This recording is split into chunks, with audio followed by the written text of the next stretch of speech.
So I'm really pleased to welcome Nora Bateson. Nora, thank you for making the time. I know it's a little bit later for you in Sweden than it is for us here. And I'd like to start. We've got some really good questions, but before we get into that, I'd just like to ask you. We put out a film quite recently about kind of systems change and complexity. And I originally called it Complexity and the Pandemic, and then I came up with a better title afterwards and called it Predicting the Pandemic, which I thought was a little bit more box office. But I really enjoyed our conversation, and I thought that was a really good piece. We put it out. You were there with Jim Rutt and Joe Brewer, and I'm just wondering. That's probably about a month ago now that we put that out. How have you been? What's your sense of? Have you felt things shift even in that month since we caught up last time? I mean, I feel like things are shifting daily. And also time is moving in very strange ways. So a month could be 6 months, it could be 2 days, it could be, yesterday. It's all very blurry in that sense. But I think one thing that I'm noticing right now is that there seems to be a shared sensation of how long an adrenaline-packed news story should last, and that this one has gone past its shelf date. And, we really should be talking about something else now. And it's kind of, I'm wondering where that rhythm has come from and what, how it's been set and so on. But I definitely have the sense that I'm ready for this to be over now, but it's actually not over. And so that's an interesting kind of tension just to see, and to witness how that's kind of coming out in people's lives.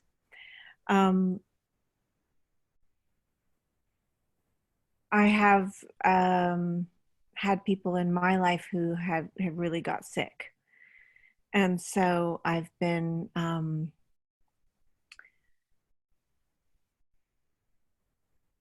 I haven't been able to have the experience that I know that a lot of other people have, where this was abstracted into numbers on various news sites and so on and so forth. For me, it's been very personally real, of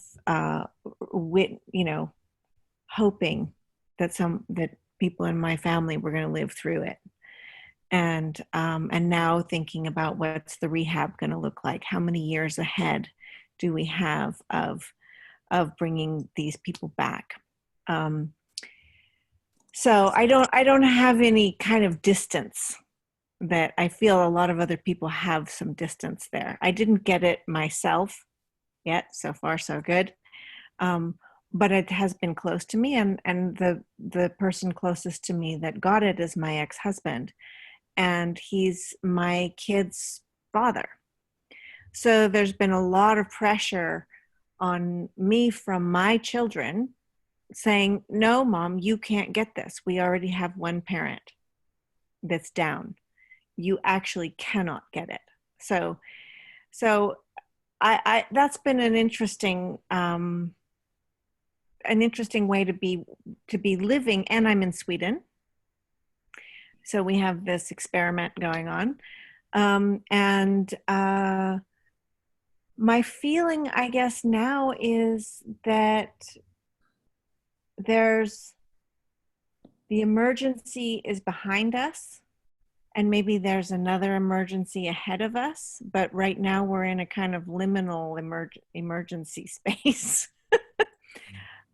It's I don't really know what to say about it. It's like there's nothing really, we don't really know that much more, and we don't really, there's all this kind of going back to normal thing, but going back to normal feels very tentative.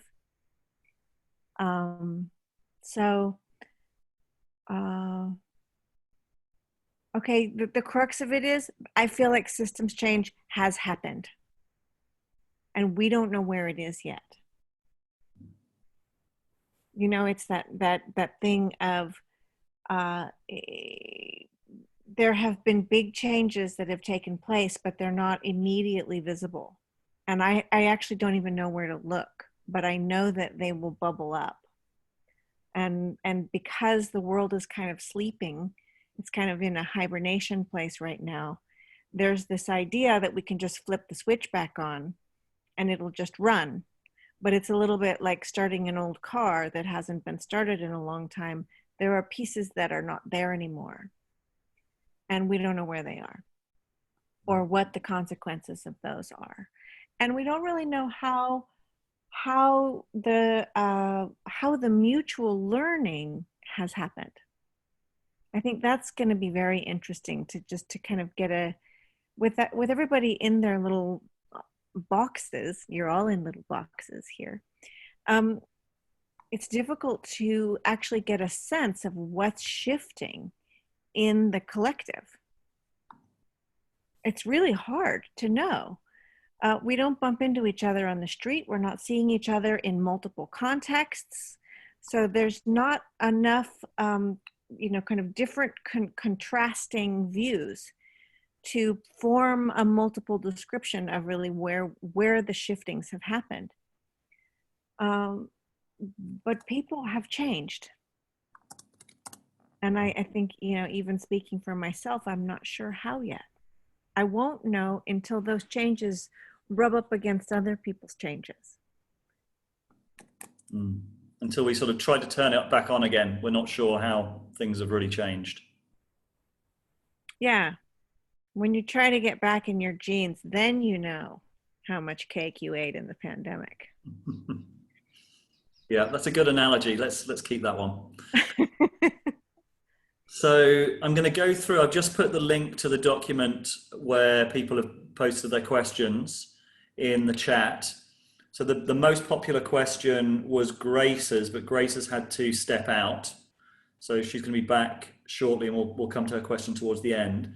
Okay. I think the second most popular question is Yang. Do you want to unmute yourself and ask your question? Yes. Hi, Nora. Before I ask my question, I actually want to thank you for sharing in the Future Thinkers podcast, our neighbor podcast, that you met your current husband initially in as you called it, a fantastic summer love story. Aside from it being a really lovely story, I felt like it's also giving me the justification to find such an affair for myself. So the question that I have is, like you shared in that same podcast with Future Thinkers that your daughter once asked you the question of sort of, how can we still see ourselves as good people when everything we do is linked with extraction and exploitation? And in the full spirit of contextual thinking and warm data, I want to point out that there are like 3 contexts to this question. The first context, of course, is the question itself, which I have found really kind of burning almost at times. And then the second context is that this question was originally raised within a child and parent relationship. And there's also, as you talked about in the podcast yourself, about like how do we answer such a question when it is raised from our children, and also how has the mutual learning been happening for you? And the third context is that this specific parent-child relationship is situated in the Bateson family. So there's also the question of how do we raise another human genius for the sake of our collective destiny?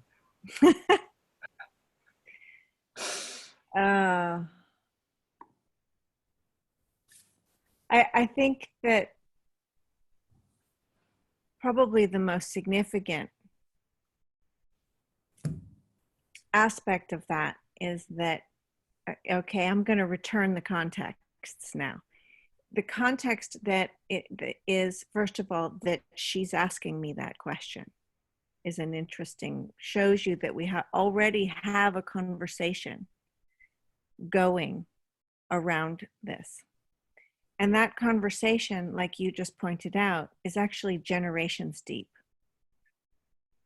Right? It isn't just about a conversation between me and my daughter. That's a conversation that has continued from conversations that I had with my dad and that he had with his father, and so on. So there's that way of interacting between generations is in itself generations in the making. That's really important because it's not a question that just popped out of the sky out of a more traditional Orthodox parent-child relationship. We've spent, every dinner, every car ride, every book or poem or art piece that we've explored together has had at least some of the meta messaging of that question in it. Who are we in a complex world? How do we respond to the complexity around us?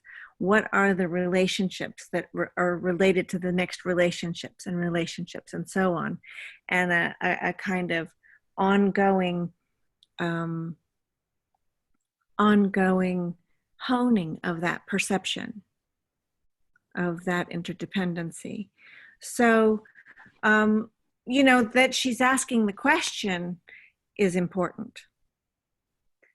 And she wouldn't be asking that question if she didn't already see what the dangers are of creating those damages, right? It's not just like you spill the milk, you clean it up. Those damages go on to create more damages, which create more damages. So her concern is really probably second or third order concern. And that's significant because that's where you get into a completely different kind of response. The best response that I could give her in that moment was to say, you got to keep asking that question. Just keep asking it.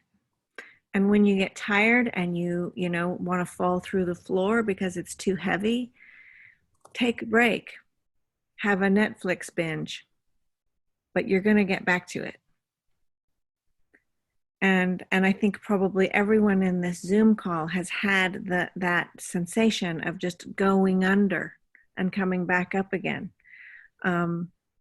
It's part of what it is to be alive in this era and to be attending to the process of recognizing that the existing systems are so destructive and that we are in and of them. And in some way trying to change them. But the deepest part of that change is at the level of it mattering. To my own sense of identity. How do I be a good person is different than how do I do the right thing. Right? She's not asking for the rule books. And she's not the kid that you could give the rule book to and say, okay, well, you can be a good person if you do this, this, this. Be honest, get good grades, work hard, and you'll be fine. No, you won't. Not in this world. So this is a conversation that is starting with the premise of, we know there's no script for this. So what do we do, Mom? How am I going to be in this with no instructions and you don't know what to do either? And that's part of what she's asking me. And so I think that I'm so glad that you brought that up, because I wanted more time to discuss it, because it's actually pretty important.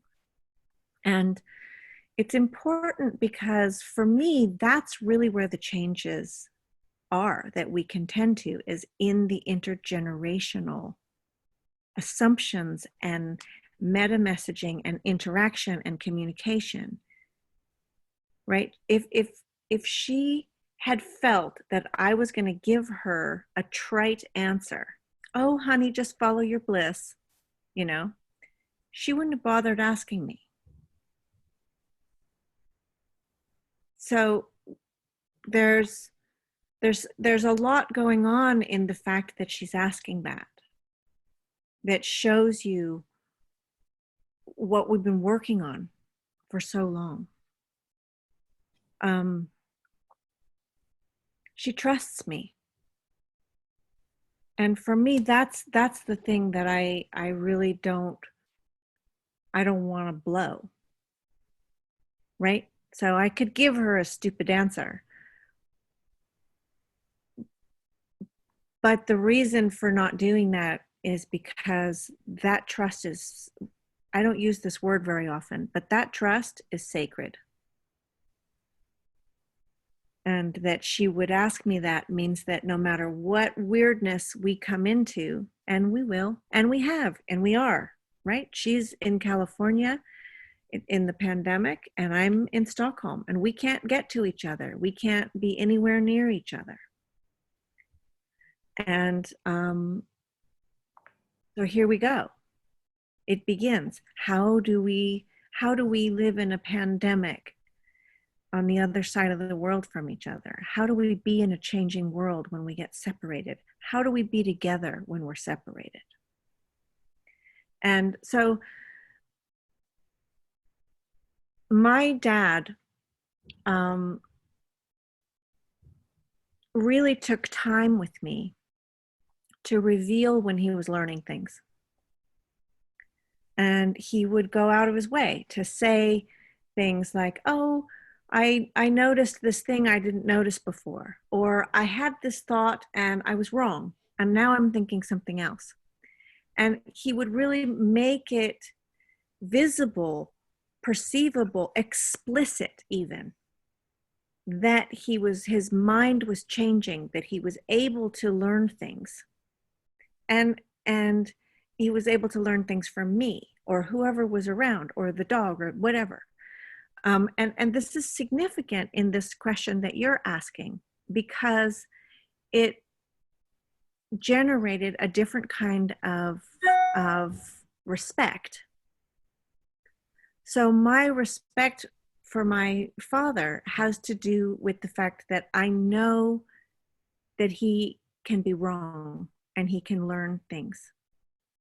And so I'm learning from him as a child what it looks like to learn things. I'm also learning what he's learning because he's sharing it with me. And beyond that, I'm learning what it feels like to be in a parent-child relationship, adult-child relationship, in which both of us are learning. That's the meta piece. And that's what I brought then to my kids was this relationship of how we are in mutual learning. And for me, this is critical. How in the world are we going to go into a transforming set of structures and societies and cultures and identities and ecologies without that? You know, our kids need to know that we're willing to learn and be next to them, and that somehow that's safer than the idea that the grown-ups know everything and everything's going to be okay. Okay, that thing, I was never fed that thing. It was always, it's a complex world. We're going to figure it out as we go. We know what we know, and we know most of all that we are able to go deep enough, do the rigor, be in it, and be sensitive enough to go through it together. It wasn't a drop-off or a lackadaisical, breezy thing. It was about the rigor. And that's what my daughter's asking me. What's the rigor here? Where do I do the work? How do I go in? How do I do this? Great. Thank you. And I think it's worth pointing out as well that Yang is in China. What's the time there now, Yang? 4, then 1. 4 in the morning. Well, amazing. So we're going to cut. Grace, you were going to be up first. You disappeared. Now you're back. So you have the most popular question. Go for it. Oh, thanks. Yeah, I had a time zone snafu. Um, so I was asking what the transition looks like in an evolutionary or a transformational type of place. There's a sense that we're going through kind of an evolution. Daniel Schumacher talked about that, and that this is the next phase isn't going to look like the previous phase. And I work with a lot of people thinking about that. What will the next phase be? It's almost impossible to imagine, but we work on it. But how do we get from there to here is very difficult to imagine anything other than collapse and disaster and then something new emerging, this phoenix kind of thing. Are there gentler ways to move from one huge system to another? What do you think that transition looks like? Oh, okay. So I read this question in the thing and I thought, oh boy, there's a lot of things to bring into this. Okay. The first thing I want to say is that I have been working with a lot of communities around the world that are pretty devastated. And those communities of people have, when I'm doing the warm data stuff with them, one of the things that I'm recognizing is that the speed at which they are able to take on, adopt, and respond to an understanding of complex systems is so much faster than people who are privileged. I mean, like, really, this is a very serious thing to consider, because part of what is in your question is, I think, a recognition of a very uneven terrain of that the transformation is already happening in some places and a long way from happening in others. The shifting of perception is beginning and already existing in some places. The capacity for erasure of fundamental security has already taken place in a lot of places. So the blind spots, the addiction to the existing system is not even. So that's the first thing I want to say, is that fortunately, that's a good thing, actually, because it means that we're not all showing up to the theater at the same time, right? There's people who have been already living in this for a long time. There's this beautiful metaphor that my friend Vanessa said, that, you don't learn how to swim until until the water's up to your waistline. And there's a lot of people whose toes aren't wet yet. So they're a long way from learning how to swim. So that's the first piece. But the second piece that I want to bring to that is that it kind of ties into Yang's question. And it definitely ties into the warm data work, which I'm really interested in this idea of soil. I think the soil is one of the most important metaphors that we can have right now, because the soil doesn't do anything. The soil makes relationships that make relationships possible, that make other relationships possible, that make other relationships possible. But if you were to kind of try to draw a direct action point of what it is that soil does, you would never get to that piece where you've got, you and me sitting in the forest having a new idea, right? So there's a way in which that kind of process of relationships that build relationships that build relationships, and tending to that, And I think that's the work right now. And that exists in our relationship to ourself, in our relationships to our bodies, in relationship to the earth, in relationship to your kids. Like in that conversation with my daughter, you can see it. What are we putting in this relationship? This is not the moment to give her an answer. This is the moment to recognize we are building a relationship that is going to have to go forward with us through the coming decades of change. What we say in this moment matters, because it tells us not exactly what it is that we've said, but what it's possible to say, where it's possible to go, who it's possible to be, how it's possible to learn together.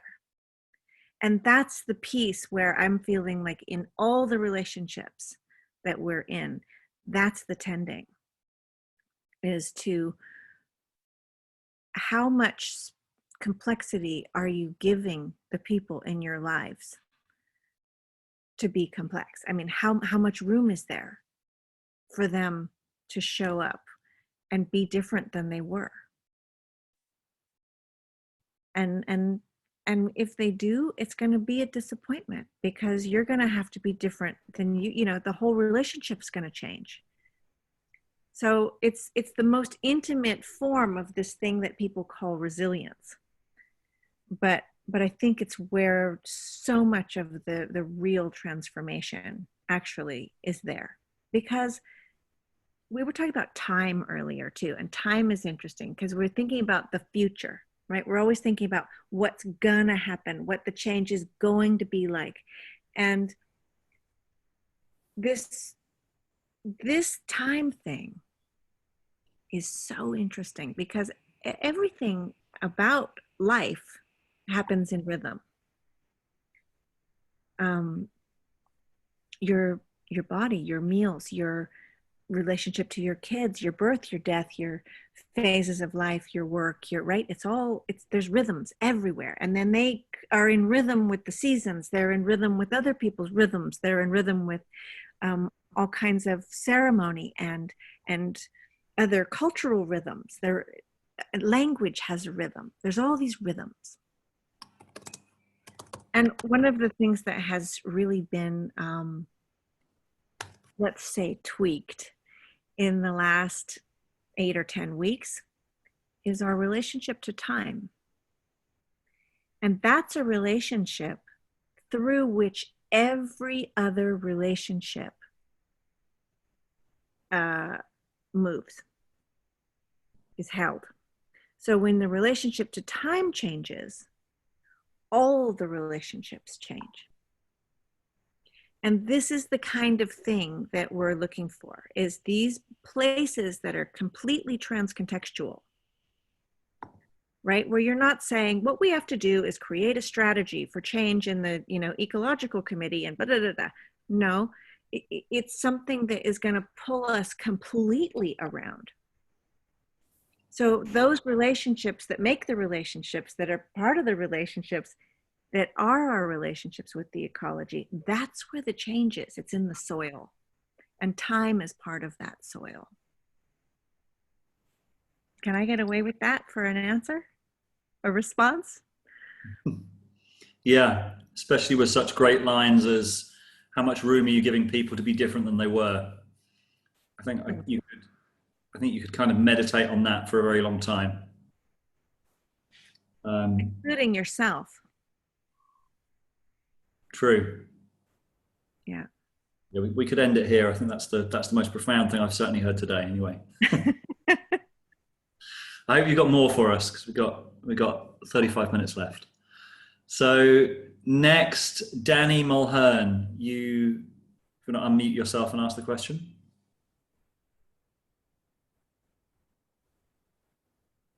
I can unmute you. I think I should be able to.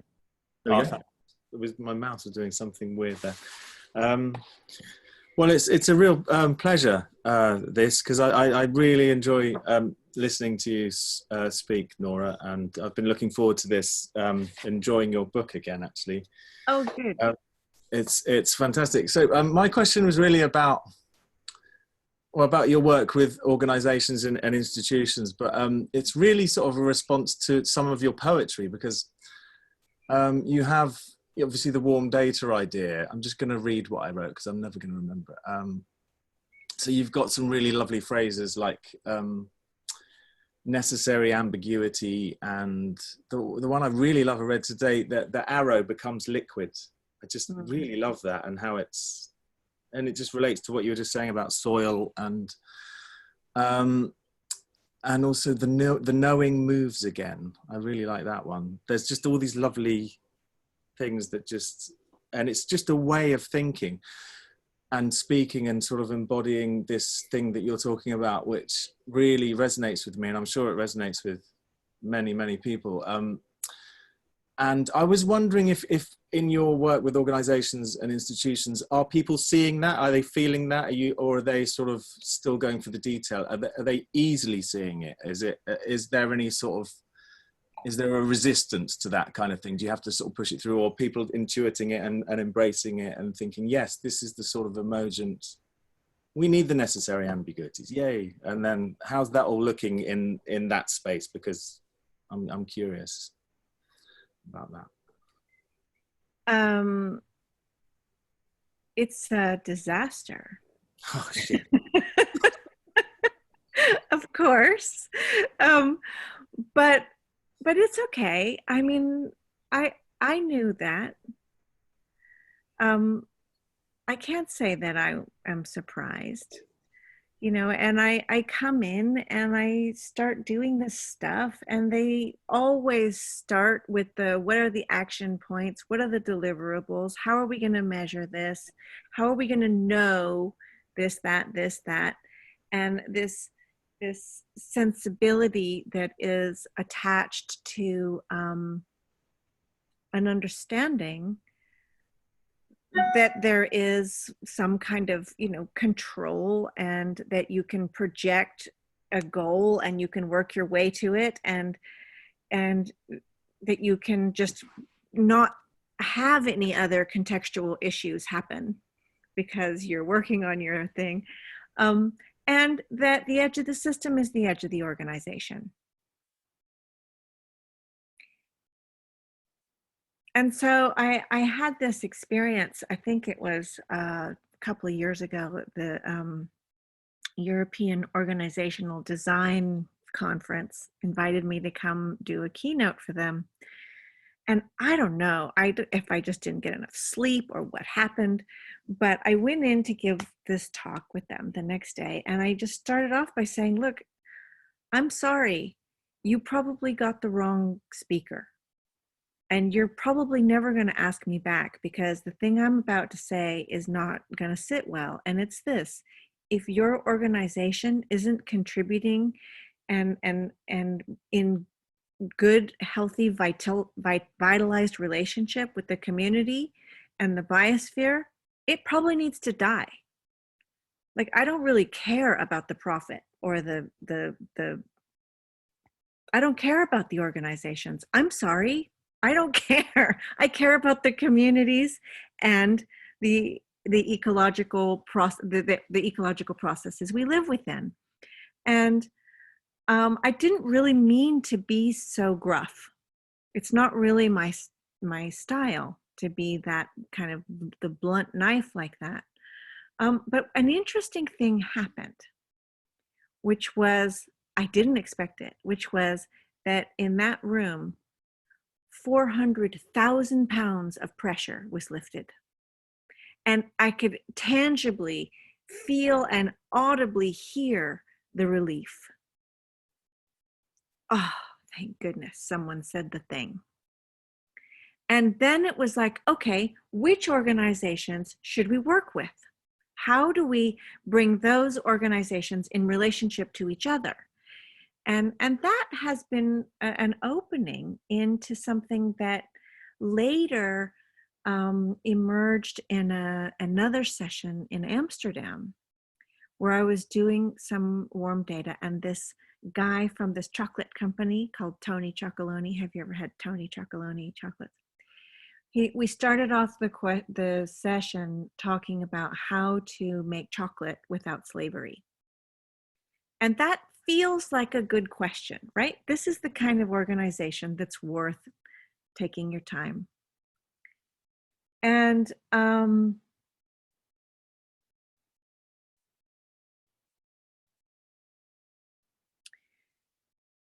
we did some warm data together. We worked on a lot of different contextual processes.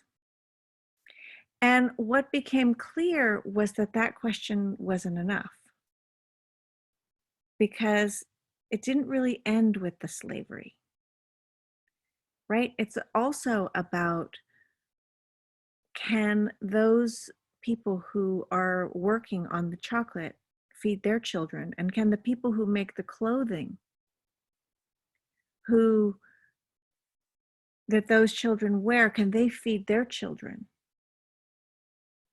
And this question about chocolate turned out to be a question about, how do we actually live in a world where we can feed the babies, where the babies of the next generation have the soil and the water and the capacity to feed their babies, and that the people in the fields are feeding their babies.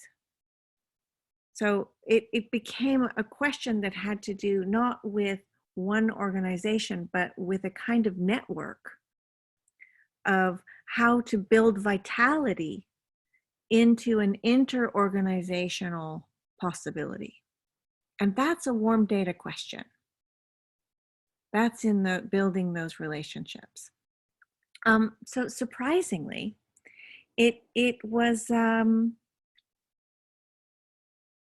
that got picked up right away by lots of different people who were interested in taking that question to a new level. And you know, there's very practical but fairly rebellious consequences to that, and possibilities for how you build those kind of relationships and interrelationships. Thank you. Great. So David Lochte, if you're on the call, if anyone wants a Pringle, I'll see if I can get them to you, but I don't know a way that it's going to work. Hi. My question has to do with how willing or resistant you are to the idea or the ancient learnings around spirits in animals and elements, and relationship to aspects of the natural world, living conscious spirits, which scientific wisdom would say is superstition and looks askance at that. But what I'm really interested in is, like, in the indigenous cultures, the ones that's near where I live, the people had relationships with these spirits. And not only that, but they saw themselves as, if they didn't participate in an honoring, that the world itself would not continue. So there was this real urgency of honoring connection with the elements, right? And in the current, like, swerving, missing the cliff, but you know, our meta crisis here, what do you think that says about where we are? Is it related at all, in your opinion, to the dishonoring or neglect of those sorts of not belief system, but those sorts of awarenesses, or indigenous wisdoms, or whatever you might call those ideas that are outside of scientific respect?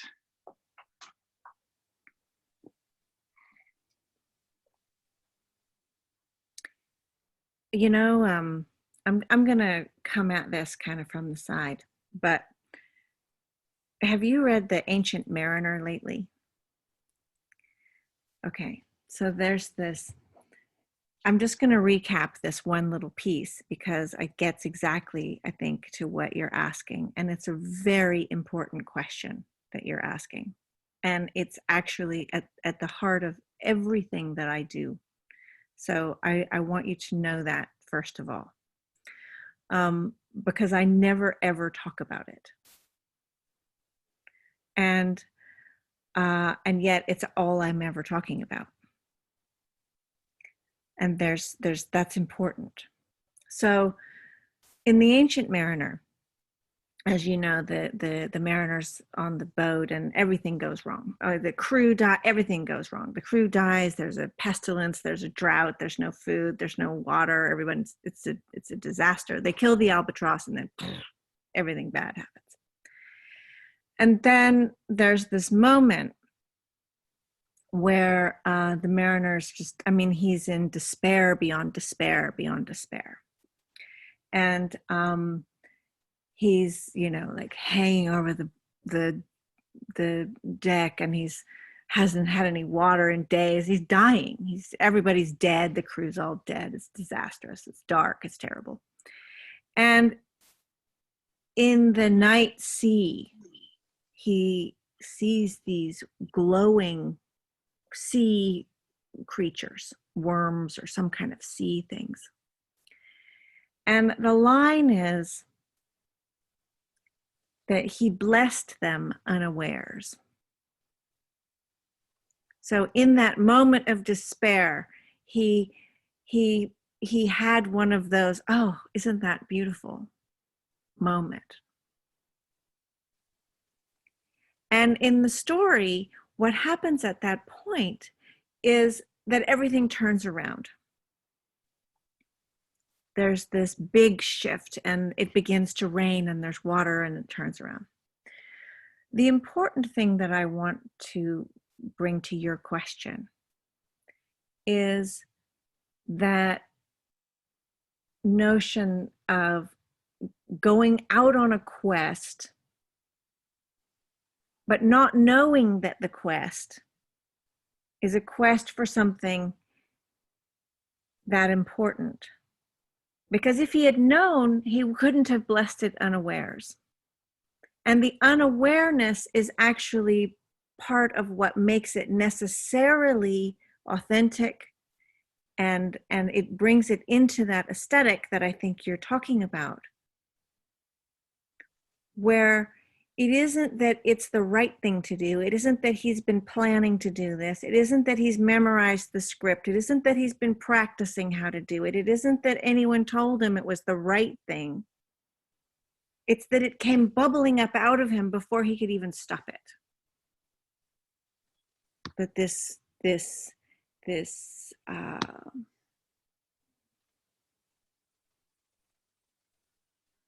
appreciation was something that came from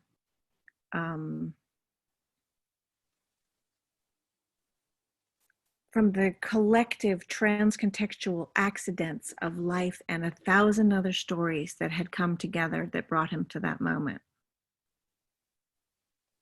So that's why I think it's not about knowing how to do that. And I think, what is really important about the indigenous cultures that you're bringing up is that that meta messaging was in the culture, and it had an expression in these stories of spirits and all these other things. But I don't know if you and I can pick that up, because it was part of a lot of ancient other stories that came together. So are you saying that because it was in it was in the medium in which they dwelled, they were able to unwittingly create the magic with their consciousness and these other living parts of the world without really intending or being ambitious in that way? It was just part. That's what I'm saying. And that there's something about that that's really important.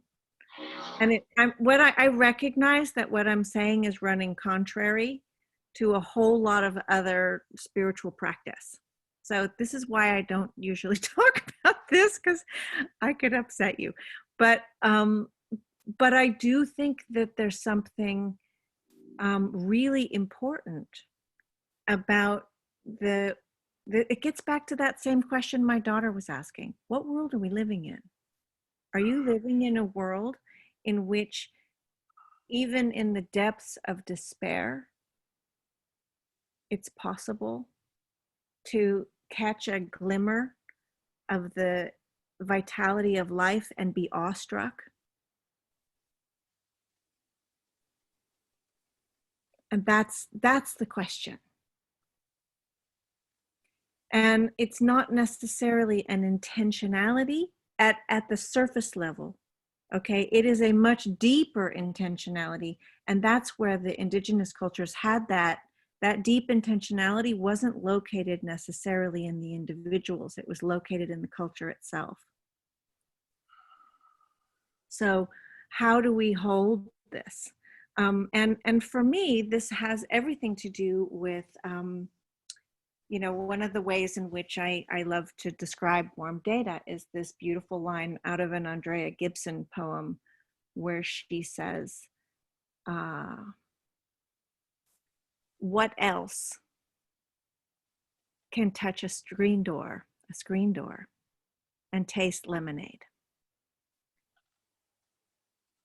Right, that there is this privilege of being in a body in this world that has these ways of bringing memory into touch, into summer, into flavors, into experiences that are totally unchartable. And I think for me, that has everything to do with what you're asking. And what I'm finding is that, in fact, it doesn't take much to open that space up. But the way that I work with it is really outside of any particular spiritual practice. I work with people from a lot of different spiritual backgrounds. And so the space that I hold is basically what I would refer to as the interdependency of life. And the way that people come to understand that is actually through experiences that overlap. You know, did you ever see Slumdog Millionaire? Okay, so that's a great piece on this because it has to do with a kind of stochastic process, right? And it's kind of random, but it's not random. It makes perfect sense because it's all built in the story, but it doesn't have any kind of logic. It just is. So, you know, if I were to ask each of you, how did you end up in this call? Like, go back 100 years and tell me the stories that brought you to this moment. What happened that you came to be asking these questions today? And you see, there you have this incredible beginnings of looking at all these memories and stories from different directions. And all this other stuff becomes possible to see.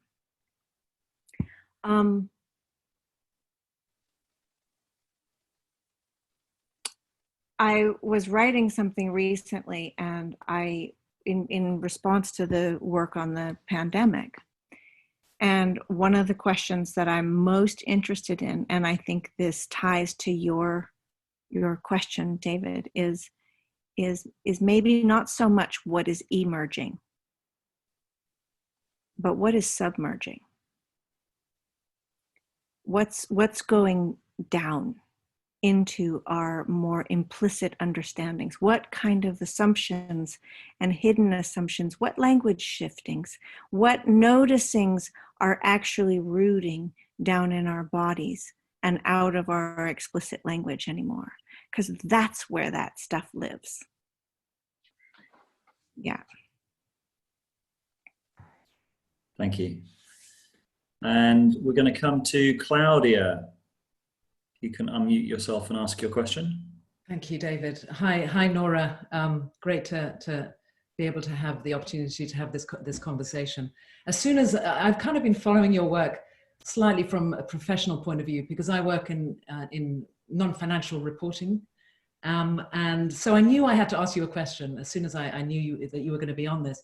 And I've kind of changed my question a few times because I keep finding myself falling into a bit of narcissism and about my work and stuff. And so I'm trying to resist that, but I'll try and frame it as a question. So my work is in non-financial data, and I'm very proud of the work that my organization does. It's social and environmental reporting, effectively. But there's been a real shift in the last 3 or 4 months, certainly in my life, where what I thought was quite cutting edge data, kind of, we weren't just doing financial data, we're doing non-financial, and really building up a very powerful data infrastructure to support that kind of reporting, right to the apex of the financial chain. So really big stuff. I now look at that, all that stuff we can measure, and I think that's great. But what about everything we can't measure? What about warm data, effectively? You know, what about this other stuff? So we basically put investors and managers in dialogue on this non-financial data. And I'm kind of wondering, how can we open up a conversation where we can bring more warm data into this? And I think you partly answered it with the Tony Chocolonely thing, which is, you know, the ESG data that we're collecting is not enough. You know, so what kind of conversation can we have without losing the tremendous work that's been put in to build these data chains of non-financial data in my particular sector? It's really quite impressive. And so just really any kind of advice, but I'm also happy to go in the more spiritual direction, which was also fantastic. So I don't want to kind of crowd it into a conversation that's only interesting for me. So yeah, thank you. Let's get out of the spiritual territory as fast as possible.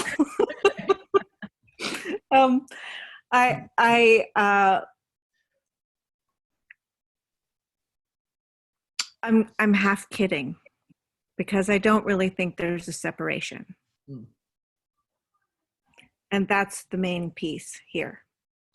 So I think what you're asking essentially is, how can the work that's happening in the SDG world actually be a whole lot less trivial and trivialized? And by that, I mean decontextualized, right? And if you have to ask, I mean, like, what is wrong with our world that in order to actually justify saving a forest, we have to prove what quantity of cubic fucking oxygen it can produce?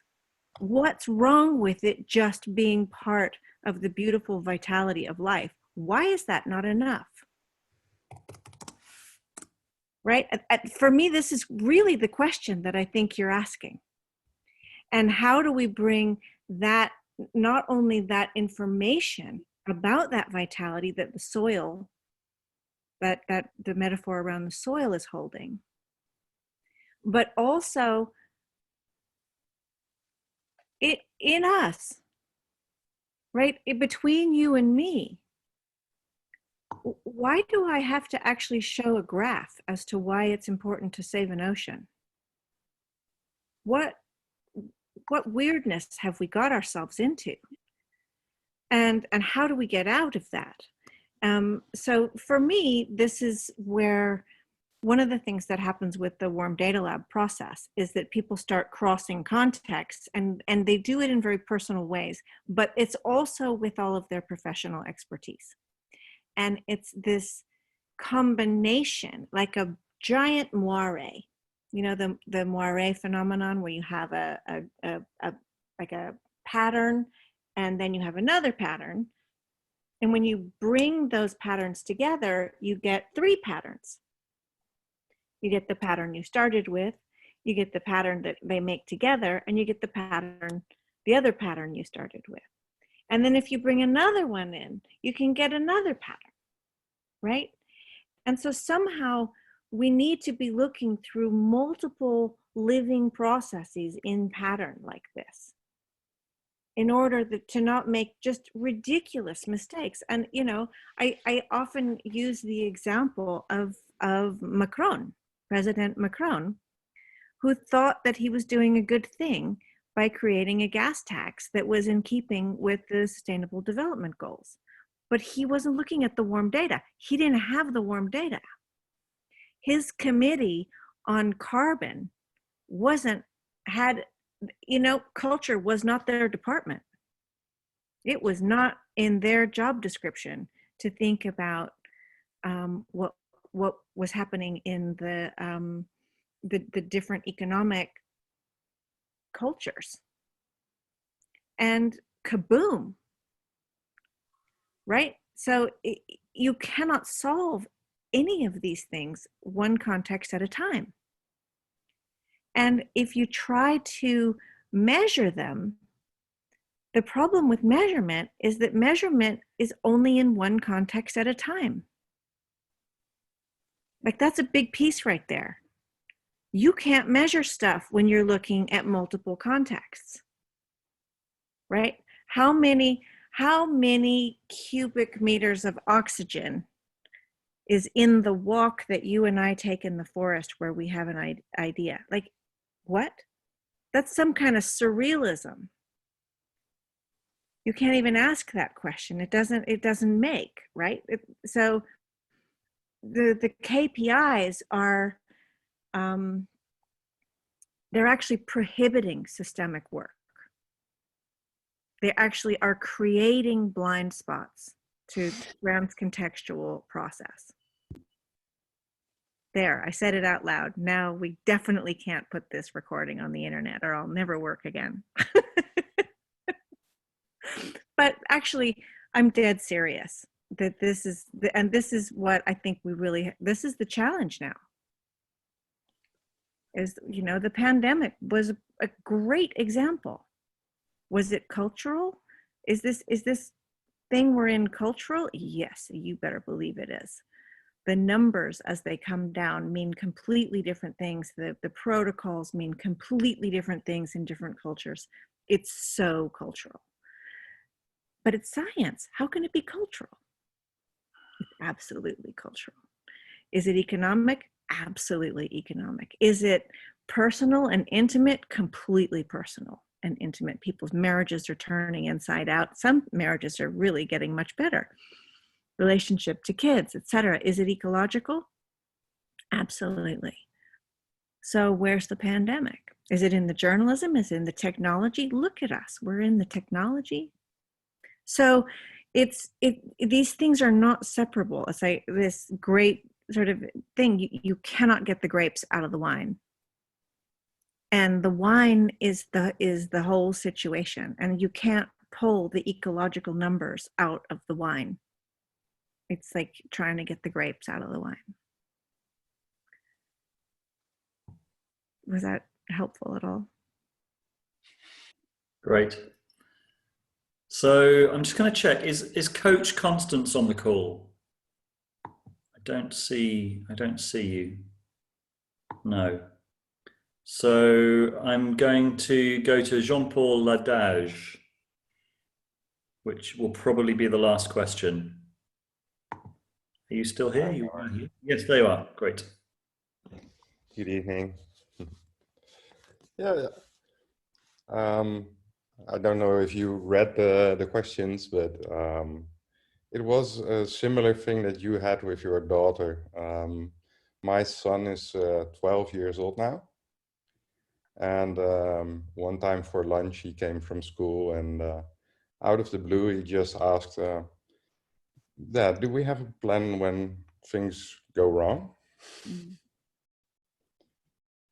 And that's just, yeah, at that moment, it was like, oh my God, what is he asking? And then I thought, well, my mother lives in Portugal. They have happy memories there. So I instinctively said, yeah, Portugal. So why do you ask? Well, it just came to my mind. So what is happening is that those children, they are awakening, mm-hmm. but still their consciousness puts them back in the safe dreaming zone, so they can handle life. they can't handle truth. And my question is, did I do it well like this, or should I be more honest, or just say, well, God decides upon us and we'll just have to make the best of it? How do you deal with that with young children? My daughter is 8, my son is 12. I think yeah, they are awake, they're getting awake, or they see things going wrong all around them. And how do you keep them safe and secure and not overwhelm them with what's really happening? I think, yeah, it's really, it's not an easy thing to be a parent in this moment and hold this.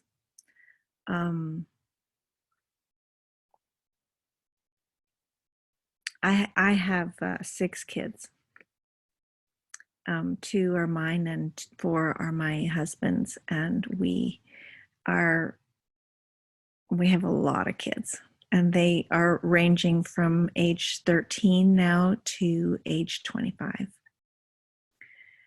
And we are dealing with all of the questions, from gender to, some of my kids' friends have gotten lost in the opiate world.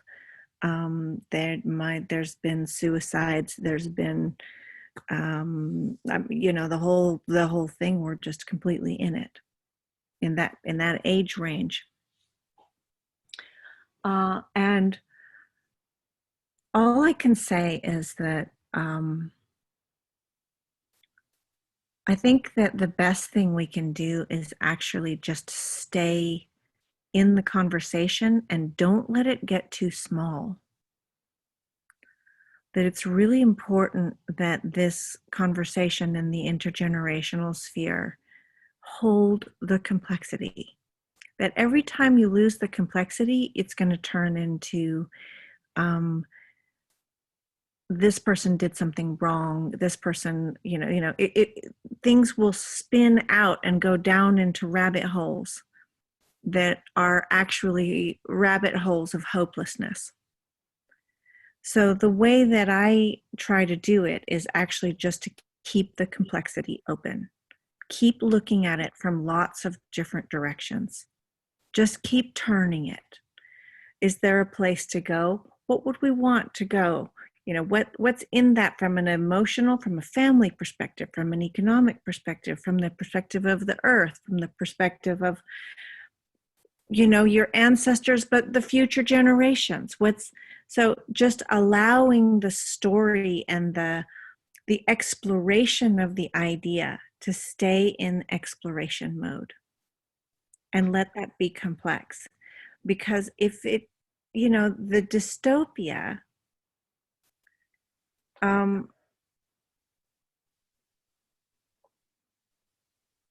there's some people who I think, wow, you could use a good dose of dystopia, because I find false hope to be really toxic.